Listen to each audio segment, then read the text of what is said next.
Hello everybody, welcome to KDF Live, Knowledge Destroys Fear Live. I'm back in town, so I'm going to cut some hair this week. And what we're going to do today is we're going to work on round concave layering, aka the Shag. I'm going to do it two different ways. Like usual, I want to show you two different variations, one against the other. So yeah, let's get started. Miss Katie. Alright, welcome everybody. Nice to be back. I was away last week. I was away for the last few weeks, wasn't I? So it was nice of Katie and Kelly to hold fort and share their wondrous talents. Yeah, I was away in Vegas, did a cool little charity event with some friends of mine. It was nice to cut hair on stage again in front of people, next to people, and all that good stuff. So yeah, let's get cracking on today's KDF Live, Knowledge Destroys Fear Live. So what I wanted to do, I got a message this morning actually, because I was like, what am I going to do today? And I was like, just all over the place just to figure out what I wanted to do. And on my YouTube channel, somebody left me a really long comment on one of the videos, the Shag haircut. And they loved how I make it quite easy, but they wanted to know the hard version, the difficult one, so the classic version. So there's many different stories that come along with this particular haircut. It's like who did it first, and blah blah blah blah blah. I want to say that technique-wise, it's probably come from Sassoon. I would say the person that made it very popular was Alan Edwards, because he cut it on Farrah Fawcett here in the States. But you know, haircutting's global, it's universal. So I know from like 1970, 71 time, Christopher Brooker and Roger Thompson were working on these particular techniques at Sassoon. So whoever made it famous, that's a different thing. But what it is it's round concave layers. A lot of older generations of hairdressers or haircutters are going to call it like a form of heavy graduation. There's no graduation in this haircut whatsoever. A graduation means that it has to be shorter on the bottom and get longer towards the top. Alright, so me pulling this forward and then pulling it up means I'm going to come into layering it. But we'll get more into it afterward as we go through it. So the first thing I've done is I've taken a vertical diagonal back section, literally kind of like following the angle of the hairline without the peak there. And that's going to be my first section, and we're going to establish the guide. So I'm going to turn that over this way so you can see it. So if you guys have questions about this, please feel free, but I'm going to go through this quite thoroughly and pretty much answer most things as we get into it. So again, first section, vertical diagonal back sections, and my sections are going to be parallel as they work through, and they're going to be the same all the way through until I reach that natural round of the head where it turns into the back. So around in this area right here, where that corner of the hairline is, we'll have to start pivoting the sections to maintain vertical diagonal back. So yeah, that's what we're going to do. So the first thing I'm going to do is I'm going to put my length in, my fringe length. So starting this, I'm pulling it forward, slightly down.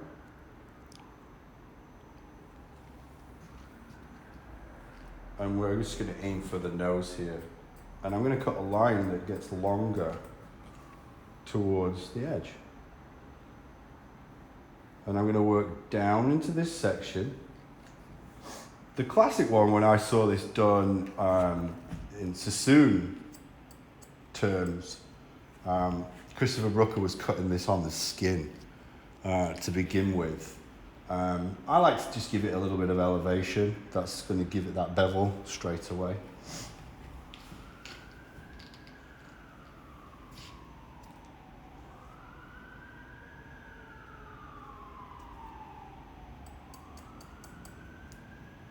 So your target is whatever kind of length you want, and I'm just aiming to throw my comb down. Excuse me.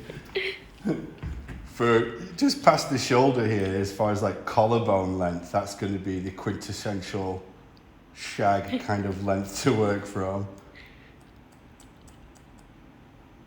So that's my guide. I mean, if you think about it, all it is face framing, but much shorter than what you would do probably on, you know, your classic round concave layers that's longer. And really all a shag is taking that kind of, it's what I call mom layers. Do you know what I mean? Mom haircut, especially in California, have the longer concave with the face framing layers pointing in and all that kind of stuff. Then a little bit younger generations start to actually take that technique and move a bit closer to the head shape, which is the shake or the shag. Now, when you go a little bit closer to the head shape than this, if you go into a shorter length of hair, then you're moving into mullet territory. That's really all it is. It's just a shorter variation of this. So that's going to be my guide. I'm going to just have another look through that just to make sure I'm happy and that's clean. So again, pulling that section forward. I think this is where probably people start to think that it's graduation. I'm working a vertical section. So really this movement is over direction. It's not elevation. So it's not creating graduation. It's just creating forward over direction, and I'm creating a layer.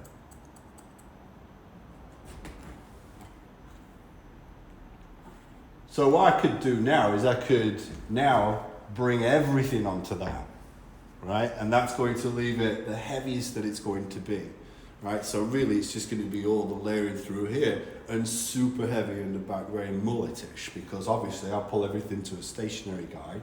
That's going to make it the heaviest it's going to get. So, you know, when you're not sure about what to do, my suggestion is try the heaviest first, see what it looks like. If it's too much, go in there and take more off. You have more options, right? So, but what I'm going to do is I'm going to go with the classic, and I'm going to work into my previous section. I'm going to get rid of this, else I'll become a clip guy. So vertical diagonal back section, section number 2. So let's say you're working on a finer texture of hair, then maybe you do want to use a more of a heavier over direction, more maximum over direction. So I could just bring everything onto this point here. And obviously that's going to make it super heavy, and it's shaggy around the front, it's not shaggy on the interior. So the classic shake or shag now is to come through and use elevation. And so what I'm going to do is I'm going to pull number 1 literally straight off the head shape, right? And I'm going to bring number 2 forward into that. So what's happening there is I'm using forward over direction.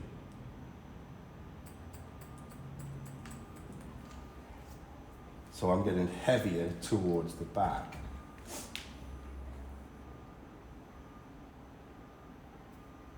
And I'm just following that guide all the way through.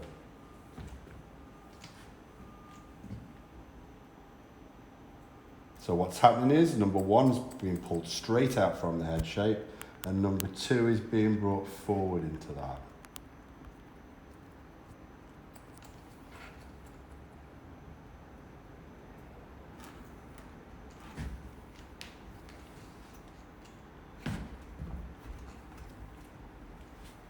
And we'll just keep going in that manner. So what I'll do now is I'll actually just get rid of number 1 and take number 2. And I'm going to use 2 as a guide for number 3.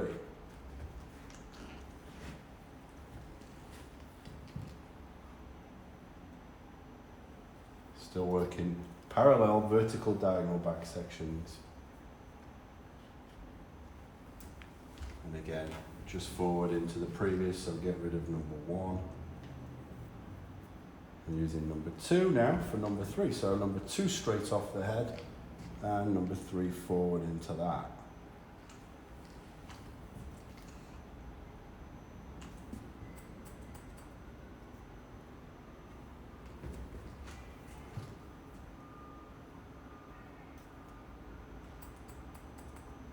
Working my way down to my outline.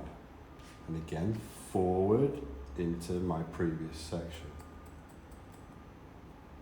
So what's going to happen now is you can see as we move into the back, not this next section, but the section after, it's going to take me into this area. So with my hairline now dropping, you're actually going to see a drop off with that length as well because of all this extra hair that's there now. So, you know, when you get that front perimeter, this area in, don't be afraid of like the length that you have through here because it is going to get longer, all right? So I always kind of aim for a collarbone and then I know that it's going to get longer than that.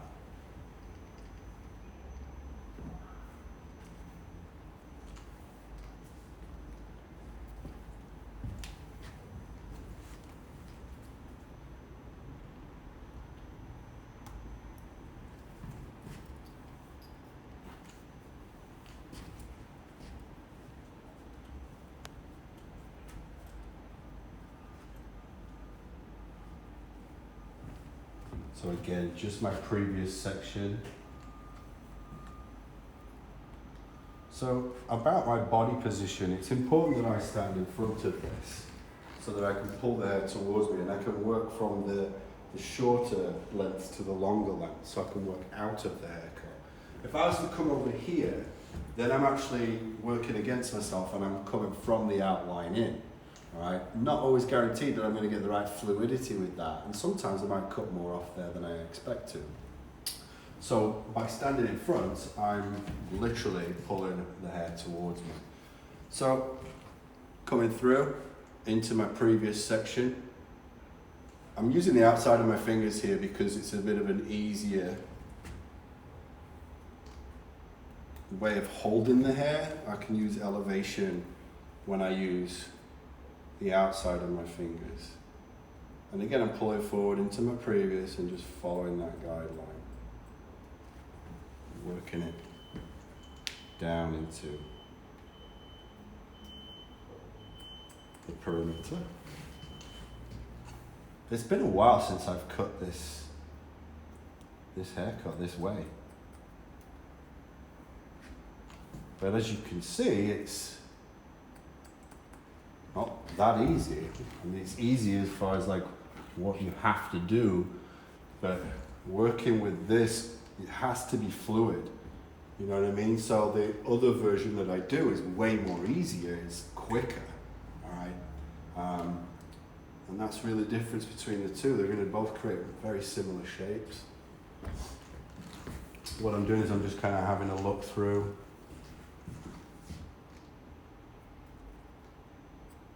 Making sure that's nice and clean.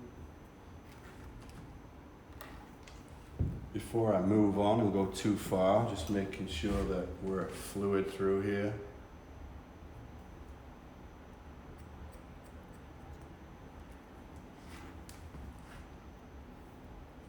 So I'm working the opposite way to cross-check.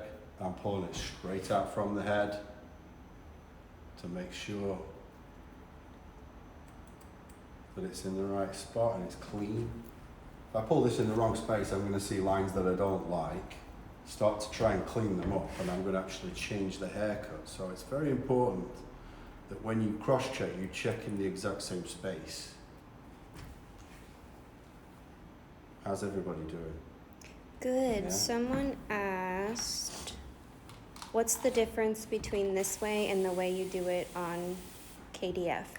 So I'll show you when I get there. But like I was just saying, one's way easier than the other. So to me, it just depends on timing. You know, you've got loads of elements to think about. Your confidence in this shape. You know what I mean? I haven't done this in a long time, this way of doing it. But it's just like riding a bike. I was trained in this haircut, so it's very easy for me to do. But for some younger hairdressers with less experience, this can be quite an intimidating way of working through it. I find that triangular shapes are much easier to do, to travel, than let's say round shapes are. So the other version is just an easier way. This is like, you know, early 70s that this technique came out. And the version I did is like 15 years ago. You know what I mean? It's me evolving what I already know and trying to make my life and your life easier.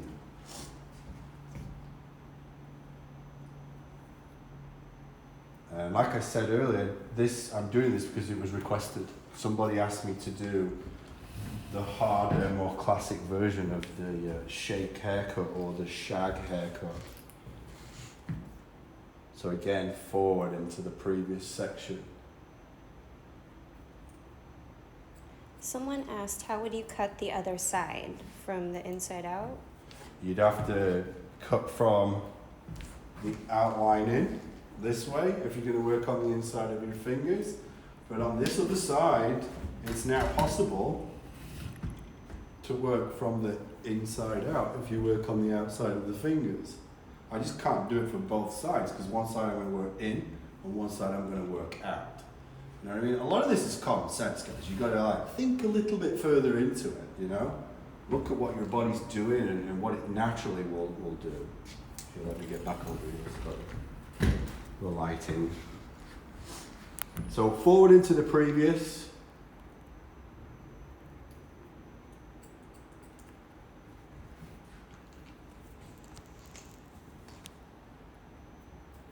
Now we're seeing the hair that's below the hairline into the back hairline. And I can connect that through.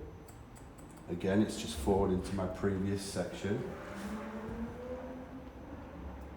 Most people with this haircut probably generally tend to just pull the hair forward like they're face framing.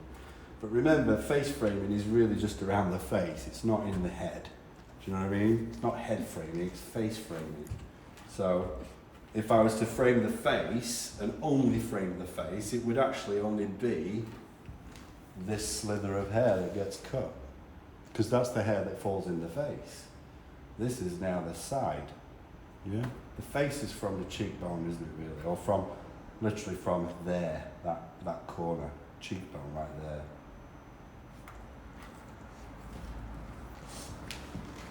So you can see now how that's extended into the back and naturally is going to get longer because the hairline drops. So that's how I know that I'm protecting quite a lot of length. But as you can see, it takes out this area. That's what round does. It exposes this part of the face shape. You know, so if you don't want to open up this part, round's not the best shape for you. You know, maybe you want to use more of a square layer instead, so it fills that area in. A square layer could still be a shag haircut. You know what I mean? So I feel like I'm rambling. So I've reached the natural round of the head, guys. So from the front all the way to this part here, now the head shape actually changes. We're going into a different area or a different zone. So I need to now pivot my sections to keep them vertical diagonal back. If I don't do that, then my sections will start to get really weird and the haircut won't do what it's supposed to do.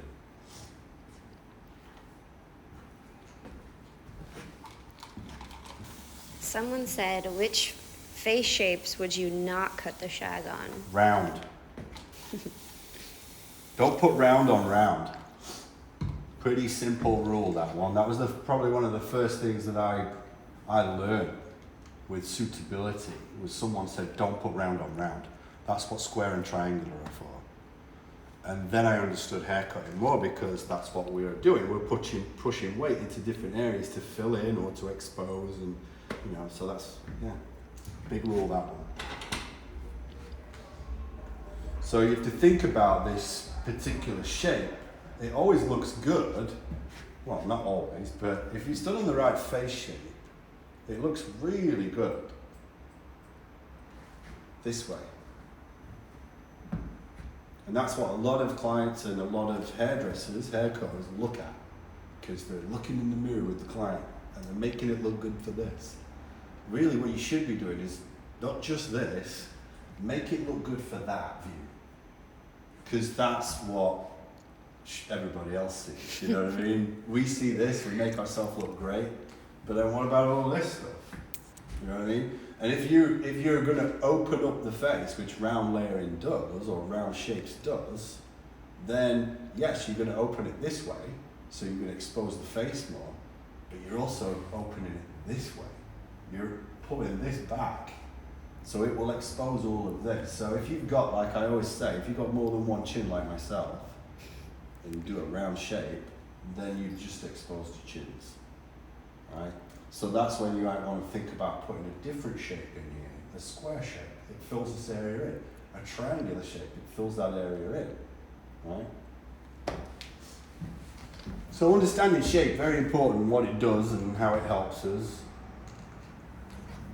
Because we understand technique quite a lot, don't we, as far as like graduation is going to build weight, layers going to remove weight. But the shapes, what do they do? You know, that's another aspect of haircutting that we need to know.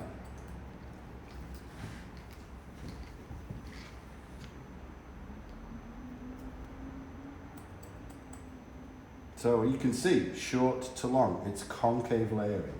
There is no graduation in this whatsoever. I mean, you could say it's reverse graduation. You know, you hear the term reverse graduation. Reverse graduation is concave layering. The opposite to building weight is to remove weight. So the opposite of short to long building is short to long collapsing.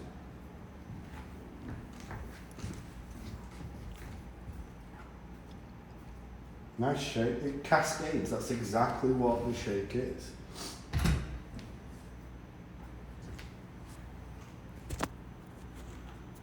And obviously, you've got to have the quintessential curtain, fringe or bangs. Let's keep going. I hope everyone's enjoying this. It was kind of spur of the moment. What were you saying? Seems like they like it. Okay, good.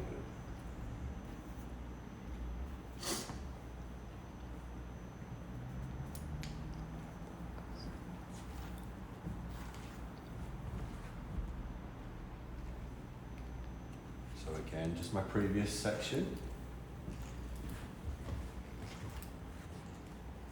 Forward into the previous. Someone said, can you do a square layer on the other side of this? Can I do a square layer on the other side? Maybe like a square shag? Yeah, I could do a square layer if you want. I wasn't going to. I was going to do. Maybe next week. I was going to do another variation of this for you guys. I want to stay with the same kind of thing. So, yeah, next week we'll do square layering. Because square layering is its own thing. I don't want to mix the two right now. And it's a great class of square layer. Square layer to me is a really nice balance of a layered shape. Because obviously it's not doing that. It's doing this. So I'm pivoting my sections around.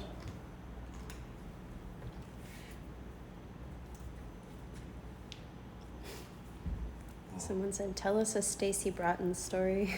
Oh. Tell you who said that? Killer Hair Inc. Oh. Round, what's up, man? Trying to think. There's a lot of. Well, don't you remember when he was here? Were you here when he was here? No. I wasn't here. We did an event years ago after the hurricanes in New Jersey. Remember that on the East Coast? Mm-hmm. Probably like 2013, 2012. And we did an event. Oh no, it was after that, actually. After that, it was a different one. Here in San Diego, and Stacey was invited to come and cut hair with us. It was me, Douglas McCoy, can't remember who else now, but Stacey was there. Stacey's one of the best haircutters I've ever seen in my life. And watching him cut hair teaches you patience. Because like myself, I kind of was more of a Tim Hartley haircutter, more fluid and softer in that. Whereas Stacey was just so precise and just boom, methodical. Crazy stories. Too crazy for Instagram, so. I heard he likes to show people pictures of his poos. That's an interesting fetish. That's like Ira and he's peeing into the toilet from distance.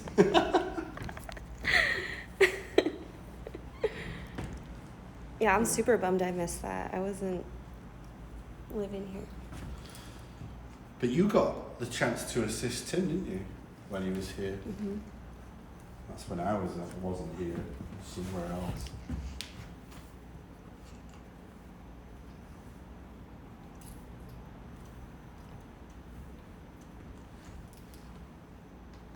So, same thing, forward into the previous. There's my guide, you can see it. It's just like concave layers, short on the inside, getting longer towards the exterior.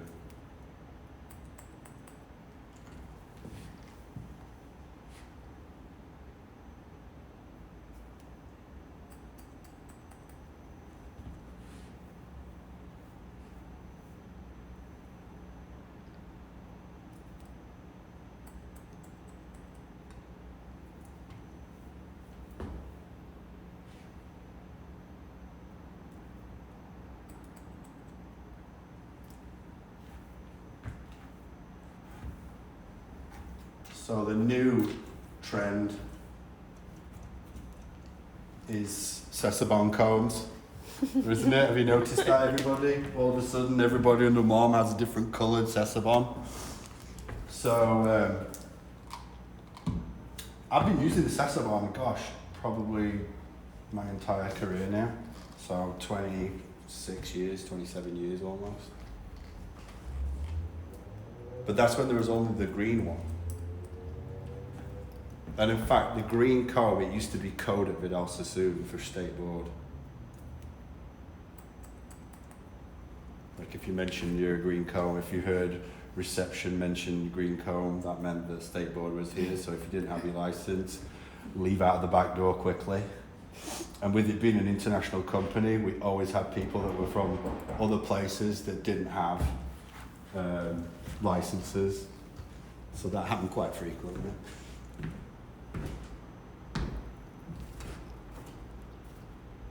So there we have it.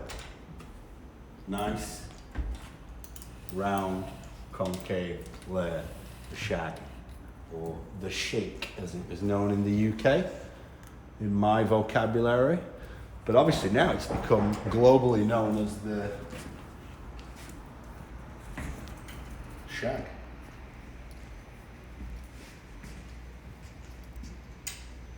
I think we have an Amazon person at the door, Yeah. don't we? We're going to let that one go because we're busy. So let's just break that down again. Vertical diagonal back sections. First section, put my perimeter in, or my, I guess, front perimeter, isn't it? And all I did was just pull that forward. Don't even know what elevation degree that is because I don't talk in degrees. Literally just pulling it straight to me off of this part of the head shape, so whatever that is on everybody. And just put it in that perimeter face frame down to whatever length I wanted, which I aimed for collarbone, which is going to be about there.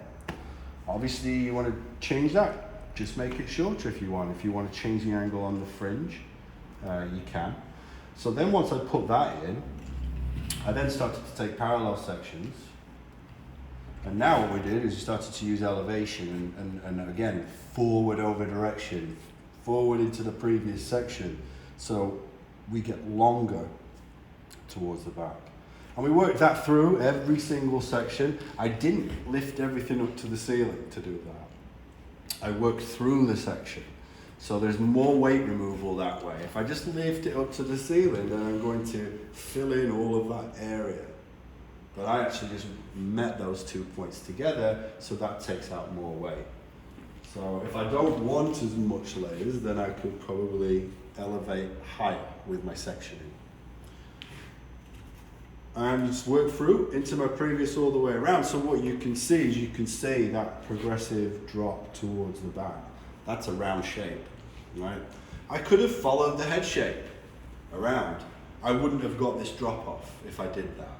I would in the outline because that's what the hairline does, but I would have had an interior shape that just followed the head shape.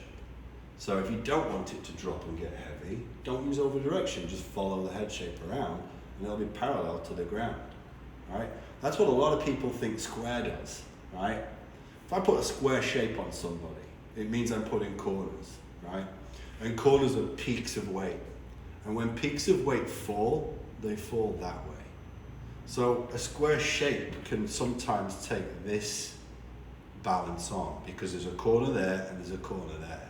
But if you follow the head shape, it will actually just do that. Make sense? I like that one because I always thought to get parallel to the ground, I had to do a square shape. Until one day I was like, no, that's not true. I just follow the head shape. It's going to be the same length all the way through.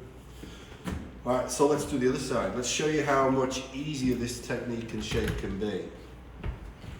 We had a question. No.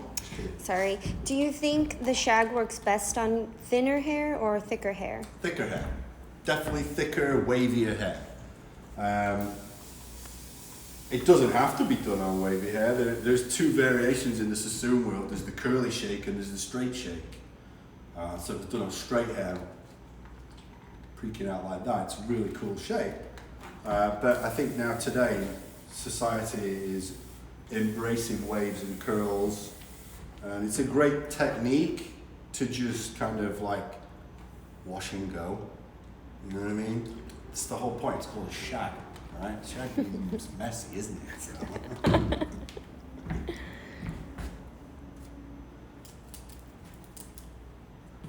3 clips. That's a lot. I know. I'm gonna start wearing a holster again and bringing them back. All right. So let's talk about this. So the reason I came up with this variation is because I didn't want to teach this variation anymore, right? Obviously, as you watch me do this, you know, there's quite a bit to it as far as bringing it to the right place and the fluidity of the shape. It can go very wrong very quickly if you're not experienced or in control over what's happening.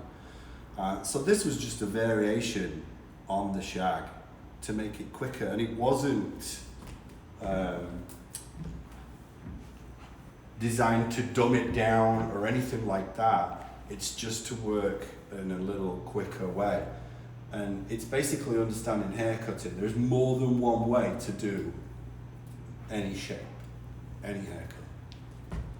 So with the particular way we did on the other side, we worked with vertical sectioning, whereas this one works more with horizontal sectioning. And so what we do is we take this front panel from the apex down to right there behind the ear, that round of the head, also known as the mastoid process, right? It's just a weird name, so if you just say round of the head, that sounds better, right? And so what we're going to do is we're going to work this panel first. So if we look at kind of what I've done on the other side, you'll see that it gets heavier, doesn't it?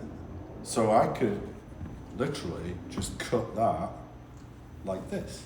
I don't have to work through this way to achieve that. So as with any haircut, there's another way to do it, and it's sometimes probably easier than the way you've been taught.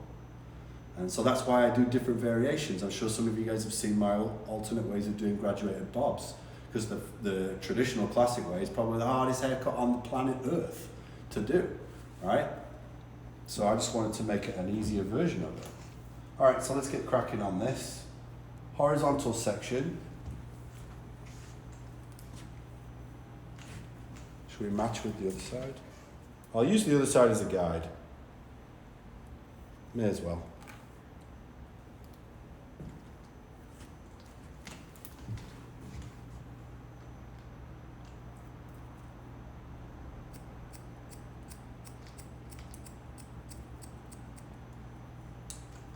Drop the comb again. So I'm using the previous side as a guide for this new one.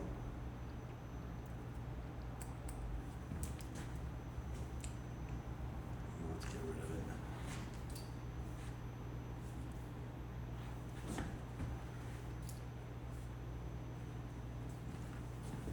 So I find my point.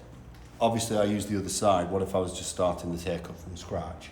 So I find where I want that to sit. If I'm not so confident, if you're not so confident, guys, in just going for it here and knowing where it's going to land, then by all means, just take a little bit, pull it down, cut it where you want it. Then lift up and you've got the guide, all right? There's nothing in the rule book that says that you can't do that. It makes it easy for you. Haircutting purists are going to be like, oh no, that's not how it's done. And I don't agree with that necessarily.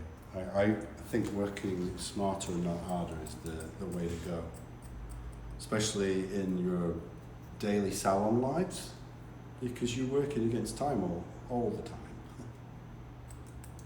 So what I'm doing is I'm bringing sections into the first section. So it's not over direction. Over direction is to move the hair backwards and forwards. Elevation, lifting, is elevation, isn't it? So an elevator goes up and down, doesn't go side to side. Unless it's Willy Wonka. So what you're seeing is I'm bringing everything into the middle.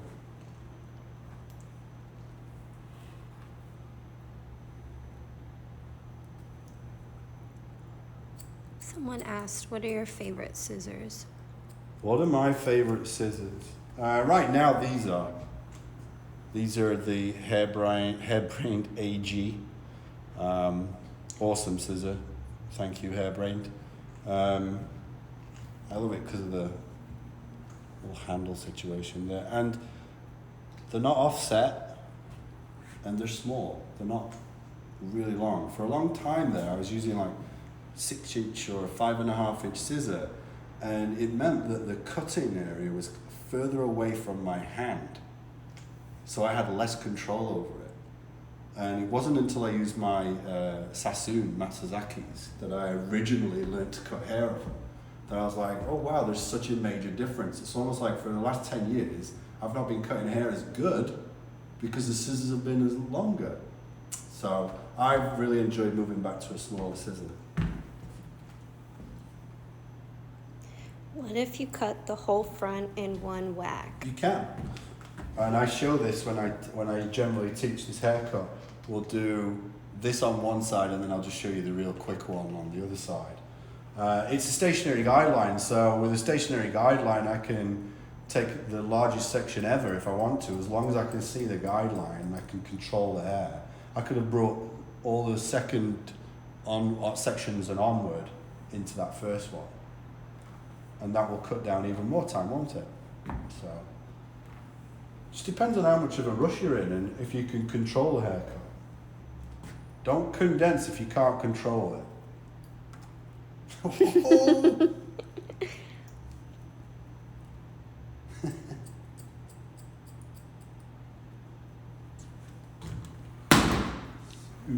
So you see how quick and easy that one was? That front panel done. So now, we take that into the back. So what I do now is, I don't necessarily want to maybe come through and remove so much weight. This variation I like because it actually leaves a lot of this weight in here. So what I'm going to do is I'm actually going to use this as a guide now. And I'm going to actually work off that, and then I'm going to pivot around. So my sections are going to do this in this panel that's not cut. So there's a disconnection here, but there's a connection here. So I'm pivoting off the apex, moving this into the back first. There's my guide.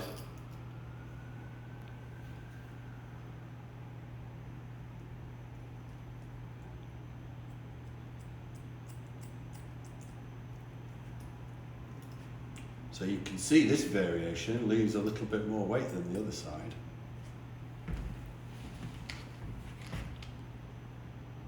To me, it's a safer variation.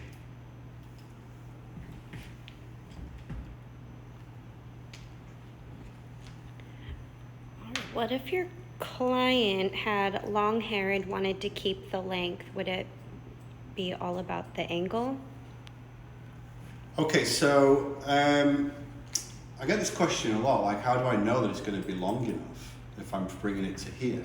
Well, I know from experience and working on loads of hair and loads of people that if I'm in this region with my fringe, that I'm probably going to be about here with my length by elevating everything into the first section.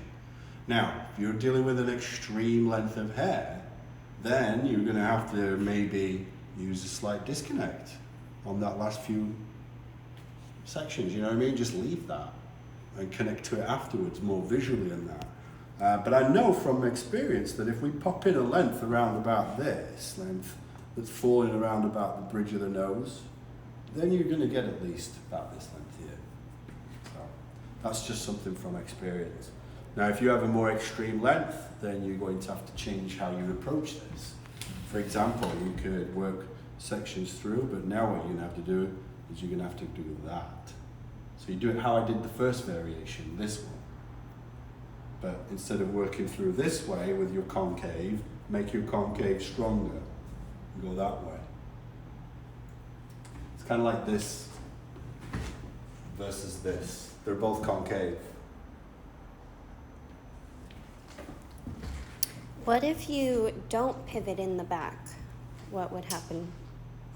If I don't pivot in the back, then I'm going to connect through, like so. And that's just like doing your standard round concave layering, isn't it? Everybody does that one. So yeah, you can do it that way, but then I'm going to not have the disconnect. Everything will be connected through on the underneath. I like this because it lets us establish this, but it leaves this a little heavier. So this is not so mulleted off. Like this side's very lean through here. What if you didn't want that, you know? So the disconnection allows me to just leave a bit more weight back here.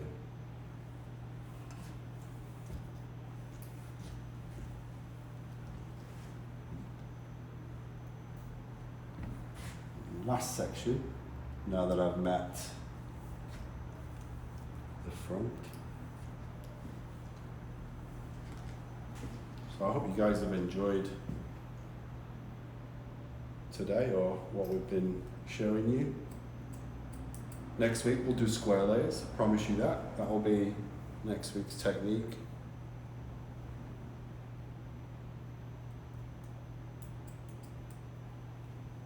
And there we have another variation of the Shag.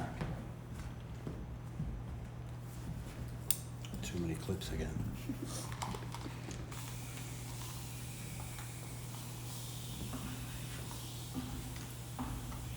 So, same shape on both sides, round concave layering.